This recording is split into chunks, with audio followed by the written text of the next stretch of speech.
Tadi kita sudah dengar Pak diskusi pertama langsung dengan Kementerian Pertanian, Kemenko Pangan, Badan Gizi Nasional, pupuk Pak. Kalau dari perspektif Pak Arief sendiri Pak dari Kepala Badan Pangan Nasional, apa yang Anda ingin sampaikan ketahanan dan kesiapan kita menuju swasembada pangan di negara ini Pak?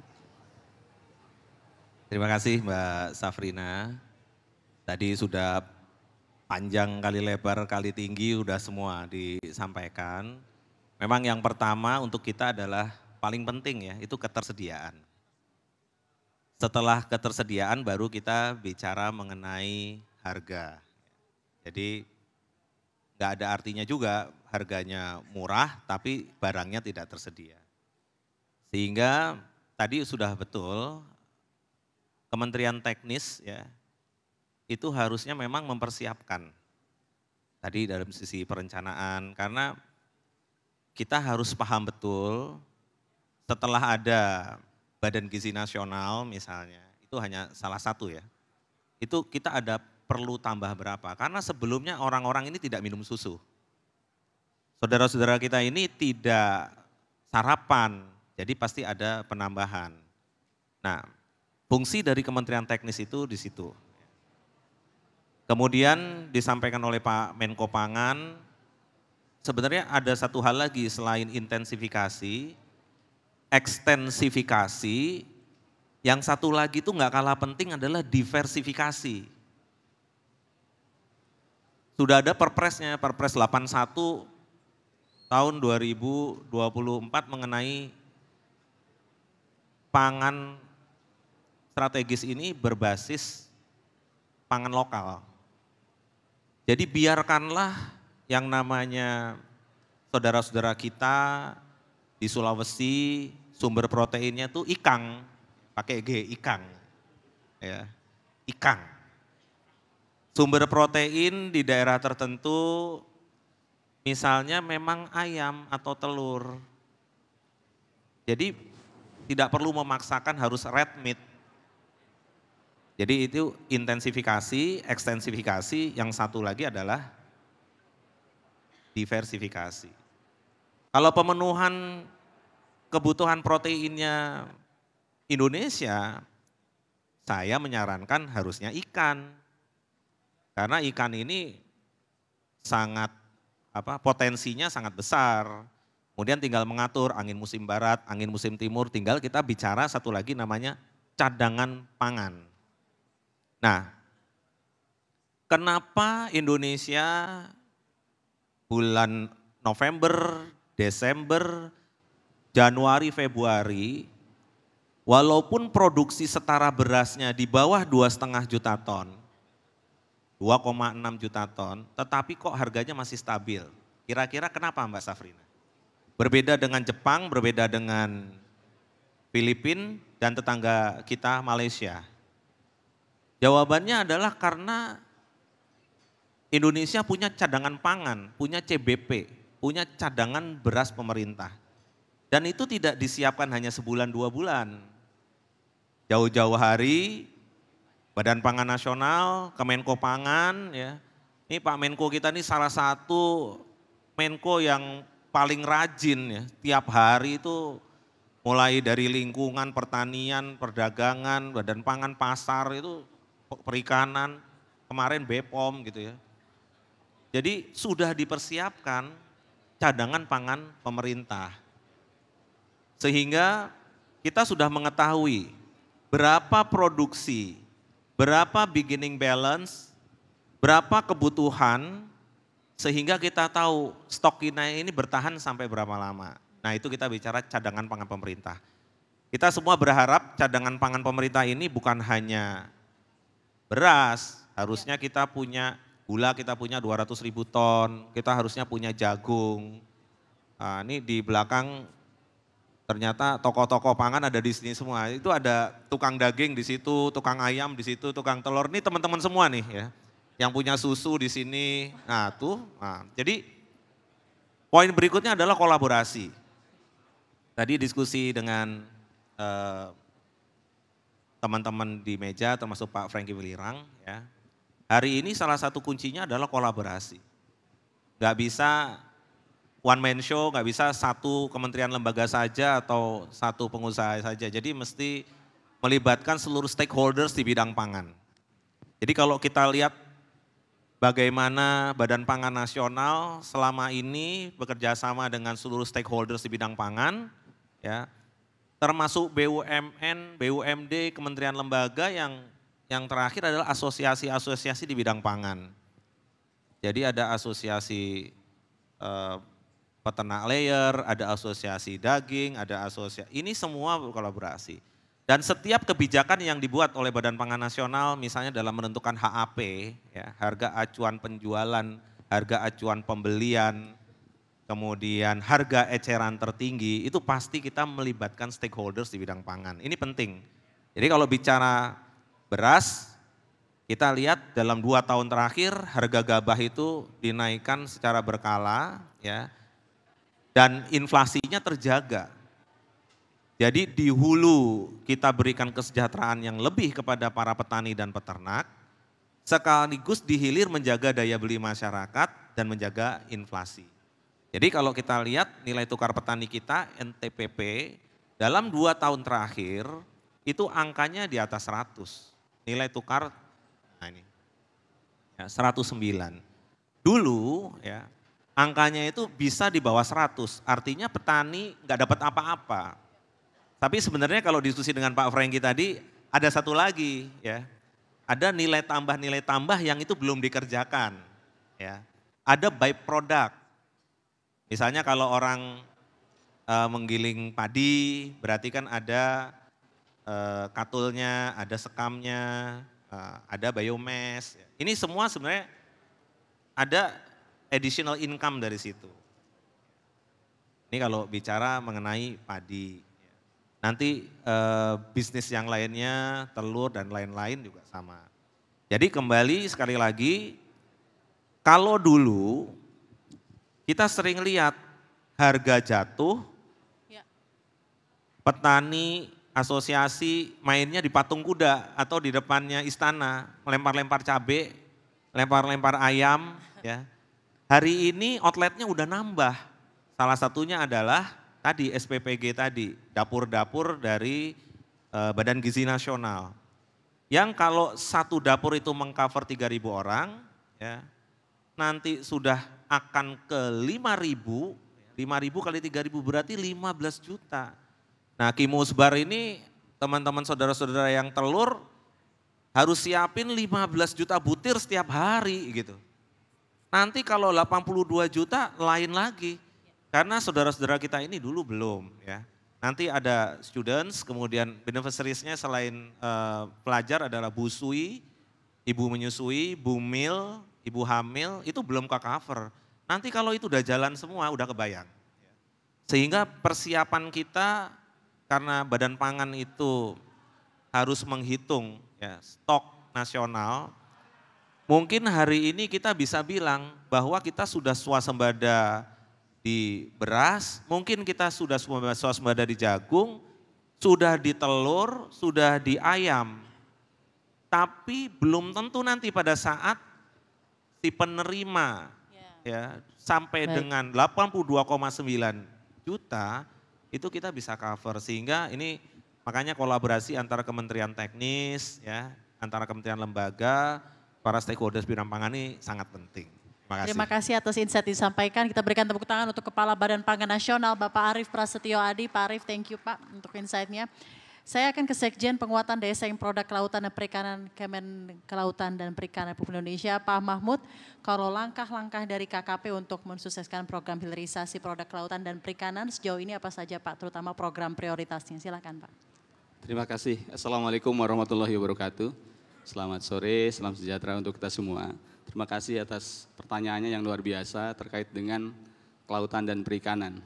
Sebelum ke sana mungkin kami sampaikan dulu bahwa kita semua sudah paham dan memahami secara menyeluruh bahwa kita adalah negara kepulauan. Kita adalah negara maritim. 70% Indonesia adalah air. Tadi sampaikan ya masa depan kita adalah dari pangannya pangan akuatik gitu ya di sana. Kita tahu garis panjang pantai kita 108.000 km, nomor 2 di dunia. potensinya luar biasa. 6,4 juta kilometer persegi adalah lautan, gitu ya. Potensi lestari ikan kita ada 12,01 juta ton. Potensi budidaya kita adalah di atas 50 juta ton, bahkan Pak Romin bilang di atas 100 juta ton. Nah, saat ini potensi yang ada ini ke depan, gitu ya. Tadi sampaikan harus ada ketersediaan, keterjangkauan. Yang paling penting lagi adalah keberlanjutan. Kita tidak bisa bicara hanya untuk hari ini, tetapi anak cucu kita ke depan juga harus makan juga. Oleh karena itu keberlanjutan itu adalah bagaimana caranya Pak Menteri memiliki 5 program terobosan untuk itu. Yaitu harus menjaga tempat hidupnya ikan. Dengan cara apa? Dengan cara adalah memperluas kawasan konservasi. Jadi di situ ikan-ikan akan tempat memijah ikan, spawning ground, nursery ground itu ada di situ. Sehingga ikan akan tersedia terus saat ini dan tentu masa depan. Di daerah mana saja Pak sampai sejauh ini? Untuk ikan yang paling banyak saat ini itu di wilayah timur. Kita memiliki WPP itu ada 11. Gitu ya. Yang paling besar itu di 718. Itu di angka 2,9 juta ton angka potensi lestarinya. Di 717 juga besar sekali, itu di laut Pasifik sana. Laut utara Sulawesi itu 706. Itu kalau Pak Menteri membuatnya itu adalah 6 zona penangkapan. Zona 1 itu di 711 itu dah Natuna gitu. Zona 2 itu 716 Laut Utara Pasifik itu 177. Kemudian ada zona 3 itu 718, 714, 715. Itu tempatnya ikan di sana. Banyak sekali. Dan sekarang potensi itu belum dimanfaatkan secara optimal. Oleh karena itu kita memiliki upaya bagaimana memanfaatkan secara optimal, tetapi berkelanjutan. Caranya ya, cara tangkapnya harus ramah lingkungan. Kita saat ini, Bu, Mbak itu ya, kita saat ini oleh Amerika sebagai contoh, ada namanya di Amerika itu Marine Mammal Protection, MMPA, gitu ya. Jadi alat tangkap yang tidak ramah terhadap mamalia itu nggak boleh hasil diekspor ke Amerika. Itu terkait dengan sustainability, gitu ya. Itu pun suatu upaya. Oleh karena itu saat ini kita ada pengembangan modernisasi kapal dan sebagainya, itu adalah kapal-kapal yang ramah lingkungan. Jadi hilirisasi di perikanan itu sangat tergantung dari hulu. Karena ikan itu perishable product, mudah kali rusak. Jadi tidak boleh rantai dinginnya terputus. Jadi ikan ditangkap harus secara yang baik, secara ini. Ada satu hal lagi, sebagai contoh gitu. Ada penelitian mengatakan, kita tangkap ikan, tapi pas didaratkan, ikannya itu terbagi 3 layer. Ikan yang baik, setengah baik, dan sudah busuk, sudah rusak. Sehingga pas diturunkan, ikan yang baik ini itu masuk ke pasar. Ikan yang layer 2 itu biasa dibuatnya surimi. Layer 3 itu jadi tepung. Sehingga kalau ikan ini ditangkap dengan cara yang baik, maka ikan yang datang itu harusnya kan layer 1 semua, grade A semua. Sehingga ada yang menyampaikan, kenapa produksi kita besar tapi ekspor kita kecil? Saat ini produksi kita sekitar 7 juta ton untuk perikanan tangkap, perikanan budidaya sekitar 6 juta ton, 5,6 gitu. Tapi ekspor kita hanya 1,4 juta ton, itu pun termasuk rumput laut Pak Safari ini. Termasuk rumput laut di situ banyaknya rumput laut kering. Oleh karena itu, cara penangkapan ikan yang baik, cara budidaya ikan baik itu sangat tergantung, mempengaruhi terhadap hilirisasi nanti. Nah, hilirisasi itu harus disiapkan kalau kita masuk ke unit pengolahan ikan, itu harus sesuai bahan bakunya, standarnya sesuai. Kalau tidak sesuai, tidak jadi apa-apa di sananya. Nah, ini mungkin jadi perhatian kita semua. Kita kaya tentang perikanan dari Sabang sampai Merauke, tapi kita juga harus bagaimana cara mengelolanya dengan baik. Itu yang pertama, konservasi tadi. Yang kedua adalah penangkapan ikan terukur. Nah, sekarang Bapak Ibu sekalian, kalau penangkapan ikan di dunia, mulai tahun 2002 menurut data FAO, penangkapan itu hanya sekitar 92 juta ton. Perikanan budidaya sekarang mulai 94 juta ton, udah melampaui perikanan tangkap. Perikanan tangkap kalau kita lihat dari tahun 1990-an, itu relatif stagnan produksinya. Bahkan ada beberapa itu menurun. Perikanan budidaya itu eksponensial. Apa ini maksudnya? Berarti ke depan Bapak Ibu sekalian di sini, budidaya itu menjadi cadangan pangan tadi Pak. Jadi cadangan pangan utama kita budidaya. Sehingga nomor 3 itu adalah bagaimana pengembangan budidaya, itu yang sampaikan oleh Pak Menteri. terobosan. Pengembangan budidaya secara berkelanjutan, baik darat, laut maupun darat, laut maupun pesisir. Gitu ya. Ini yang baru nanti setelah produksinya cukup, nah dan hasilnya bagus, standar sesuai bahan baku, kita masuk ke pengolahan. Nah, masuk pengolahan di sini hilirisasi. Nah, hilirisasi itu apa saja? Kita berbicara hilirisasi, maka kita harus tahu mana keunggulan dari produk itu. Komoditas apa yang diminati oleh pasar, gitu ya. Karena setiap daerah itu berbeda-beda. Sebagai contoh tadi disampaikan, daerah Makassar ya, tempatnya Pak Safari, itu makannya paling disukai apa? Kalau kita produksi lele di sana nggak laku. Yang di sana disukai adalah bandeng. Maka preferensi konsumen itu jadi perhatian juga bagi kita, bagaimana mengembangkan produk-produk itu. Di Yogyakarta itu yang paling disukai itu lele. Jadi kalau mari kita kembangkan bandeng di Yogyakarta, ya nggak ada yang makan di sana gitu. Yang dimakan di sana ya lele. Jawa Barat juga demikian. Jawa Barat tuh, Jawa Tengah rata-rata preferensi konsumennya adalah nila, tilapia. Sehingga ada program, menjadi program nasional kita adalah revitalisasi pantura. Itu ada 78.000 hektar di sana yang saat ini masih belum optimal, bahkan sudah banyak yang rusak gitu ya.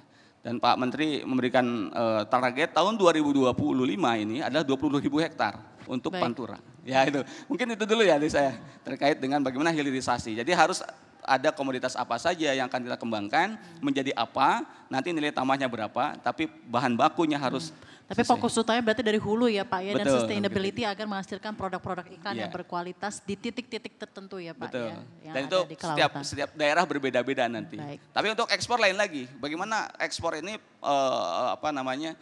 preferensi konsumen luar negeri seperti apa? Ya. Kita juga harus tahu juga. Ya seperti contoh sekarang Bapak Ibu sekalian, yang paling disukai dunia itu adalah salmon. Ya. Ya, Indonesia mungkin termasuk sekarang udah mulai banyak gitu ya. Itu sekitar 32 miliar US dollar pasar untuk salmon ya, untuk impornya. Yang kedua itu udang. Nah, kalau salmon kita nggak punya, Bapak Ibu sekalian. Salmon itu ada subtropis, yang punya ada Norwegia, Australia, Jepang gitu ya. Yang kita punya adalah nomor 2 itu udang. Udang itu sekitar 28 miliar US dollar Pak, itu impor dunianya. Nah kita punya nggak udang? Oh ternyata punya, makanya udang menjadi championnya Pak Menteri. Ada 5 komoditas. Ya. Baik. Cukup dulu seperti itu ya, terima baik. kasih. Terima kasih, kita berikan apresiasi untuk Sekjen Penguatan Daya Saing Produk Kelautan Kemen KKP, Bapak Mahmud. Saya akan ke Frisian Flag Indonesia. Pak Andrew, apa kabar Pak? Baik, baik. Terima kasih telah hadir di puji Food Tuhan, Summit baik. dan juga Ya. terima kasih telah meluangkan waktu untuk diskusi Sama-sama, di sama-sama. sore hari ini Pak. Swasembada pangan, apa yang menjadi kontribusi utama Frisian Flag untuk mendukung program tersebut? Saya ingin mendengar dari perspektif pihak swasta. Baik, terima kasih Kak Safrina. Saya panggilnya Kak ya. Boleh silakan sekarang apa namanya Kak, saja, bukan Pak. Mbak atau Bu, Kak Safrina. Baik, terima kasih sekali lagi kepada CNBC sudah pasti dan juga kepada Kemenko Bidang Pangan. Terima kasih. Sebuah kesempatan bagi kami pelaku usaha, mungkin tepatnya dari industri susu. Industri susu, izin Bapak-Bapak, ini mungkin di tahun, kita ngomong swasembada pangan ya. Industri susu sendiri mungkin dulu di tahun 90-an, di sini ada Prof. Epi, ini kebetulan saya lihat dari jauh di sini Pak. Apa kabar Pak? Nanti bisa mengkoreksi saya Pak, tapi yang saya tahu kan di akhir sampai akhir 90-an, industri susu itu di Indonesia sudah nyaris swasembada lah.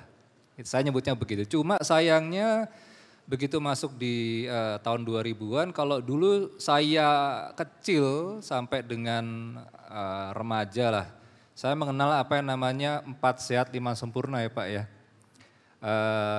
Sempurnanya itu disempurnakan waktu itu dengan susu ya. Sayangnya setelah masuk di tahun 2000-an, kampanye atau jargon 4 sehat 5 sempurna itu menghilang. Dan sepertinya juga industri susu terutama dari hulu sampai hilir tidak mendapatkan zaman kemasannya seperti dulu. Sehingga saya mungkin mewakili teman-teman dari industri susu ini, mungkin di Indonesia sebutnya IPS, industri pengolah susu itu, waktu mendengar ada rencana pada saat masa kampanye kemarin susu gratis waktu itu nyebutnya ya, tapi sekarang berevolusi Pak yang menjadi makan bergizi gratis.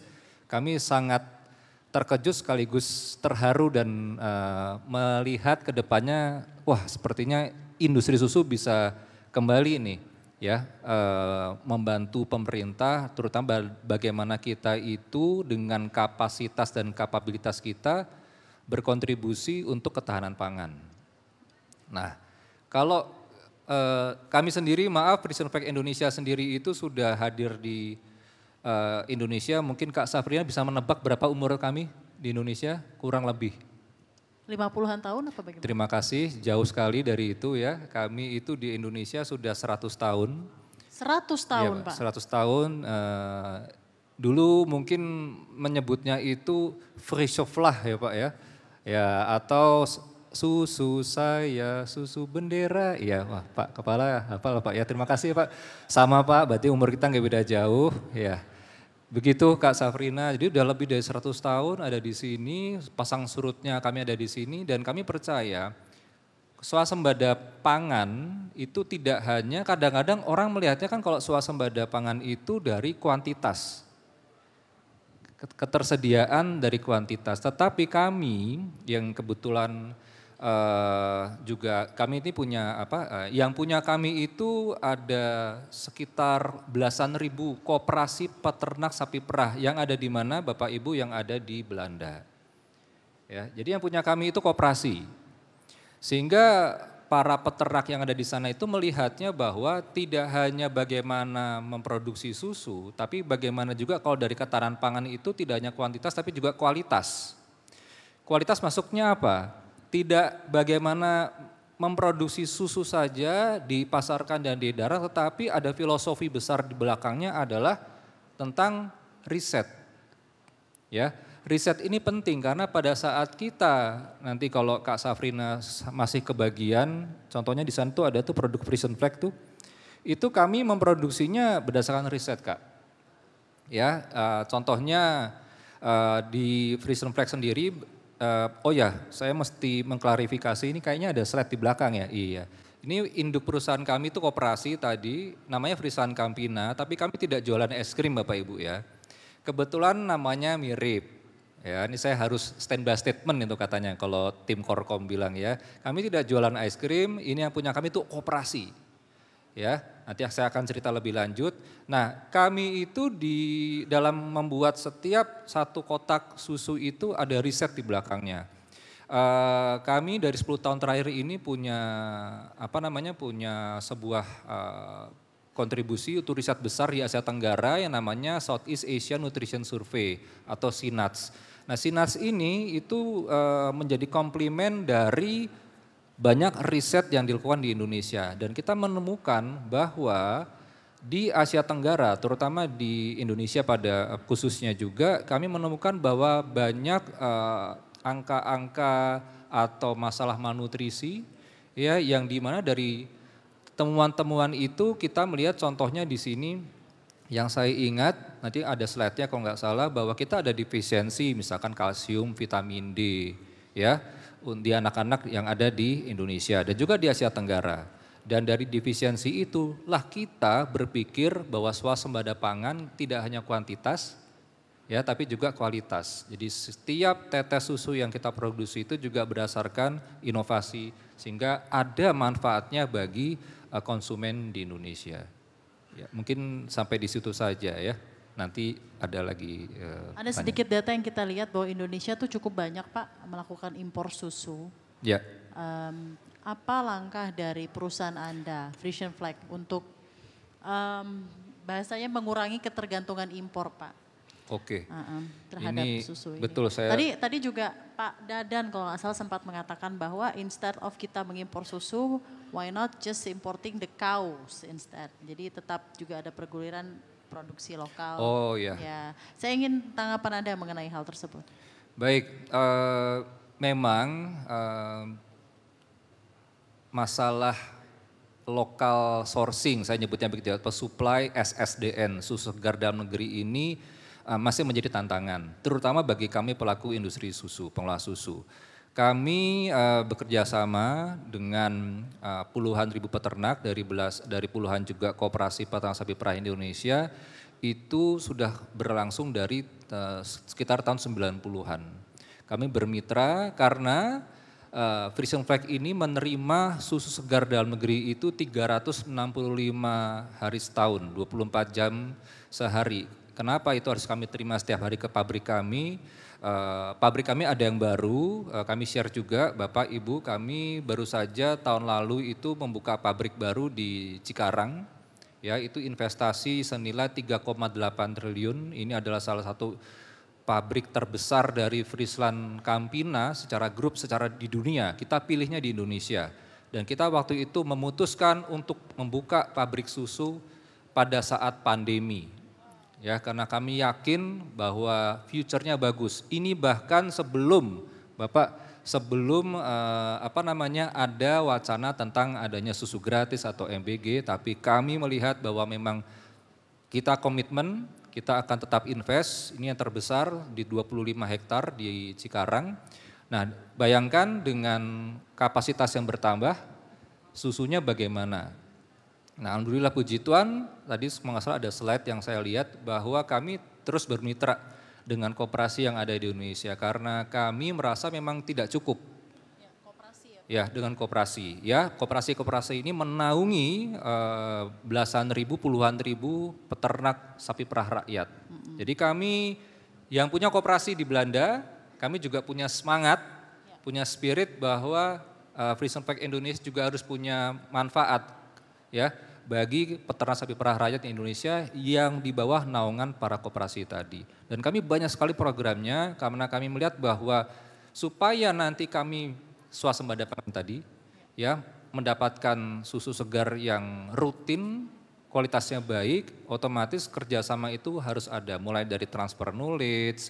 Kalau tadi masalah impor sapi itu kami juga sudah sudah berbincang, berdiskusi dengan pihak Kementerian Pertanian juga, karena kami juga melihat bahwa memang produktivitas itu juga harus juga didorong dari sisi populasi. Tetapi tidak cukup di situ ya Prof. Epi ya, tidak hanya populasi tetapi juga bagaimana masalah kualitas, transfer knowledge dan juga efektivitas dari mitra-mitra kami tadi yang ada di koperasi-koperasi itu. Baik, kita berikan tepuk tangan untuk Frisian Flag Indonesia. Untuk ngobrol sama Pak Andrew nih Pak, kalau enggak saya enggak tahu nih udah 100 tahun Pak. Dari 1922 ya Pak ya. Ini singkat saja Pak, mungkin pada saat itu di mana pertama kali pabrik susunya atau produksi pertama di Indonesia? Sudah pasti kalau 1922, kalau sejarah, kalau zaman saya kecil itu ada PSPB ya Pak ya.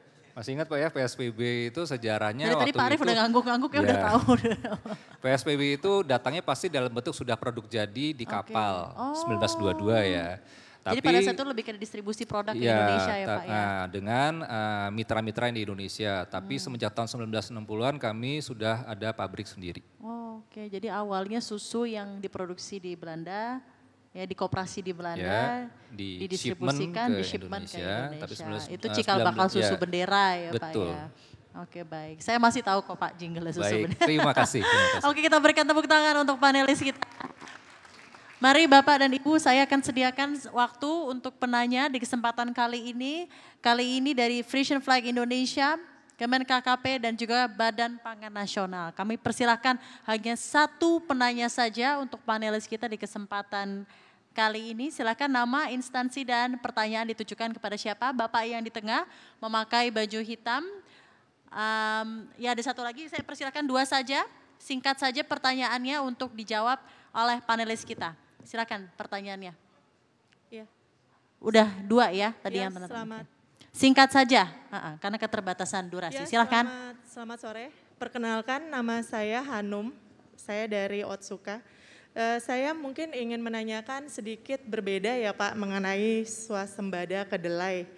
Saat ini kan dari 80% kedelai yang digunakan di Indonesia itu kan masih impor ya Pak ya. Apa strategi utama pemerintah untuk mencapai swasembada kedelai dalam beberapa tahun ke depan? Dan apakah ada kebijakan insentif bagi petani lokal untuk meningkatkan produksi kedelai baik dari sisi harga jual, akses bibit unggul, dan subsidi pupuk. Mungkin dari saya itu ya Pak, terima kasih. Terima kasih, berarti ke Pak Arief ya. Permisi Ibu, berarti ditujukan kepada Pak Arief. Ya, betul. Oke, baik. Silakan Pak Arief untuk jawabannya. Terima kasih. Sebenarnya kalau produksi lebih tepat ke Kementerian Pertanian ya mengenai kedelai. Tapi saya coba sedikit menjawab mengenai kedelai. Jadi kedelai kita ini kebutuhannya antara 2,5 juta sampai dengan 8 juta ton. Produksi kita juga masih sangat jauh di bawah. Memang salah satu concern kita harusnya memang produksi. Produksi terkait dengan satu, luas lahan, dua, jenis benih yang digunakan. Nah, di Indonesia ini masih menggunakan jenis yang biasa.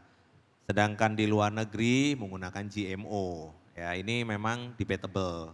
Tapi sebenarnya ini kewenangannya Kementerian Teknis. Jadi saya mungkin bisa jawab gini karena mantan PLT Mentan pada waktu itu. Jadi tepuk tangan dulu deh untuk Pak Arief, tepuk tangan terlebih dahulu. Jadi tahu sedikit ya Pak knowledge teknisnya. ya sehingga yang ini juga salah satu strategi yang harus kita siapkan ke depan. Karena perbedaan antara menggunakan GMO dan tidak itu cukup signifikan.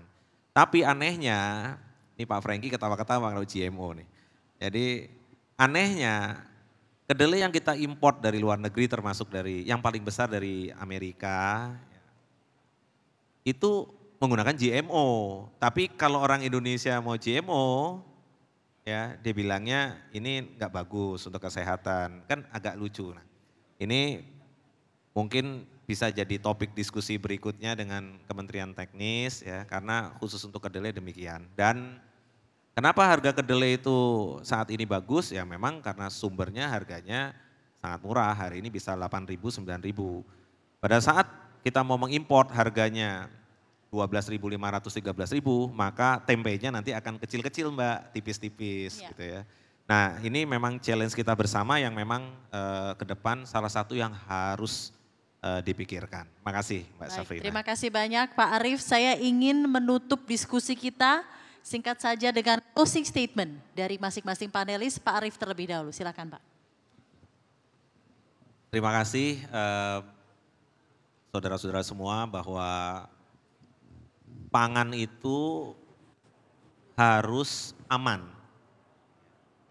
Selain tadi ada ketersediaan, ya, pangan itu juga harus aman. Kemudian berikutnya saya juga mau sampaikan bahwa jelang Lebaran ini harga pangan nasional relatif sangat stabil, mulai dari beras, ya, kemudian ayam, telur, dan hebatnya lagi apa? Harga di tingkat petani peternaknya juga baik gitu ya. Jadi hulu dan hilirnya itu sampai. Kemudian harga tidak boleh naik, ya.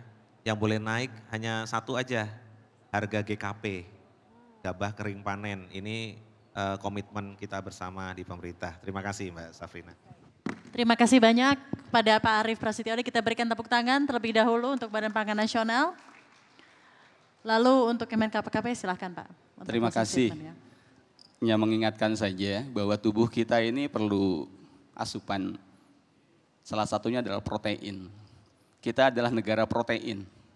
Jangan sampai kekurangan protein. Stunting salah satunya adalah kekurangan protein.